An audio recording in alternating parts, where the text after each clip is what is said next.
Hi, welcome to the Nuwave Cooking Club. I'm Jennifer, the executive chef for Nuwave Oven. Today we're going to do an old-fashioned pot roast. And my trick is I do it in a cooking bag.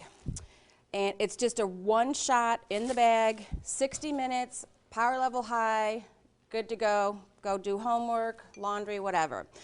First I start off with a 1/4 cup of flour. This is going to help everything get thick at the end, the juices. A 1/4 cup of red wine. If you don't have red wine, use white wine, it's fine. And a little thing about wine, guys, is all of the alcohol cooks out of it when it reaches 212 degrees. And since the oven goes up to 350, all we're left with is a nice taste of the grape, not the alcohol. So feel free to be able to serve it to your family. Let's see, 2/3 a cup of water.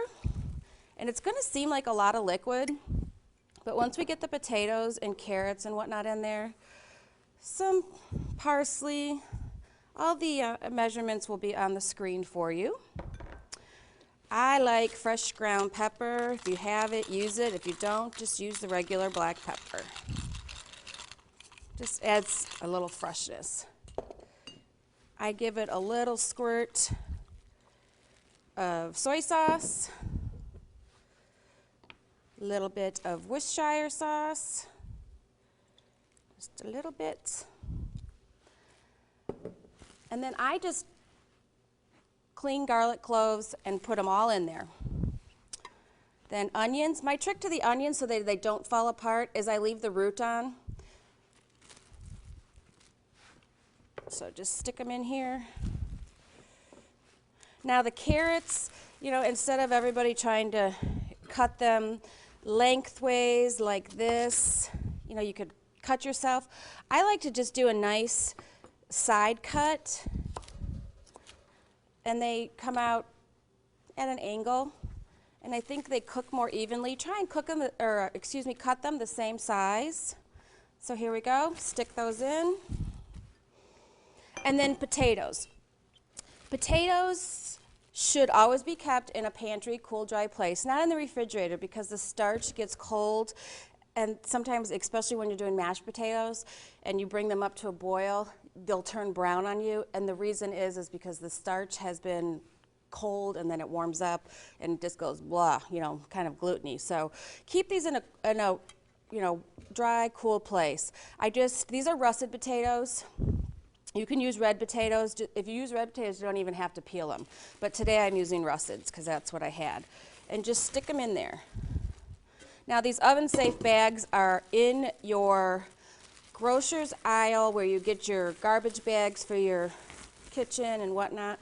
Now tie it up like this and just give it a good shake.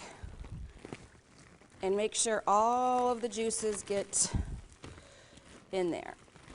Perfect. Go ahead and use a little, leave some air in there, but you don't have to leave it all. Tie this on. Perfect. Now, what I like to do is I like the meat to be at the bottom.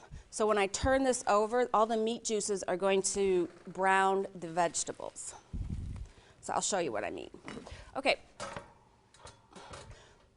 4-inch rack, 1-inch rack. All we're going to do is flip it like this. Do you see that? Tuck it all in. We're on the 1-inch rack. Dome goes on, and it's touch and go. Cook time, 60 minutes, start. And in 60 minutes, we'll come back and reveal it, and we'll show you the juiciest piece of meat you've probably eaten in a long time. Okay, we're back. The pot roast is done. To tell you the truth, guys, I added an extra 10 minutes onto the roast because when I stopped it, the potatoes just weren't done enough for me. And, you know, cooking is trial and error. Sometimes you have to add 5-10 minutes. It's when we have to take away time that then possibly our product could be ruined. But anyways, very simply, take the bag, and I get the biggest platter I can. And if you're not into the show of it or whatever, but for you, I want to lay it all out and show you. Just open the top of the bag, and scoop out that way. And then all I do is cut it. Oh my gosh, look at that. Yum.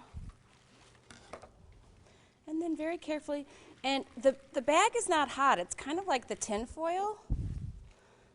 Let's get the bulk of it out. Oh, I can tell how tender that meat is just from picking it up. All right, can we see it here? And there you go. Yankee pot roast. We've got the nice carrots going, excuse me.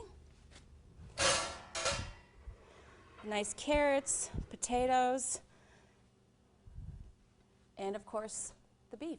Until next time, have a great day.